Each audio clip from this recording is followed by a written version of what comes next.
In this video, I'm gonna teach you how to connect Samsung Odyssey monitor to PlayStation 5. It's a very easy process, so make sure to follow along. In this video, I'm gonna give you easy to follow instructions on how to connect any Odyssey model monitor from Samsung to a PlayStation 5. I chose to showcase the G7, but the process is exactly the same, and as long as you grab the proper cable, you will be able to get this done. The first thing that you should do, of course, is to make sure that the power adapter has been connected to your monitor. If you need help with this, I recommend following the manual, but basically it is going to be a big power brick that you plug into any of the outlets available in your house. So plug it into a power outlet, and once the monitor has been receiving power, you will be able to set up the PlayStation 5. So to do this, you are going to use an HDMI cable. Because the PlayStation 5 does not have DisplayPort, the only option is going to be to use HDMI.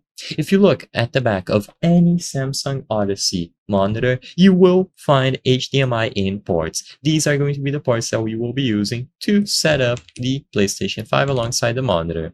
Keep in mind that if for whatever reason yours does not have HDMI, you are probably going to have micro HDMI or something else. You just need to look at the port that you have available. If you have the standard HDMI, then you just need an HDMI to HDMI cable. You can find these anywhere, and if your monitor already includes one, then you can use it without any issues, or purchase them online in places like Amazon. So you plug one end of the HDMI cable into the back of your monitor, and then the other end is going to go into the back of your PlayStation 5. So if you look at the back of the PS5, you will find an HDMI in port, and all that you have to do is plug it here, right above the power adapter.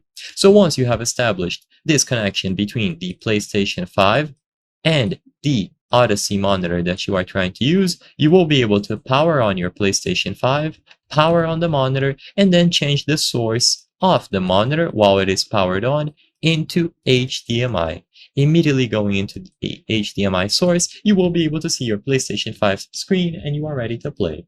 I hope I was able to help you on how to connect Samsung monitor to PlayStation 5.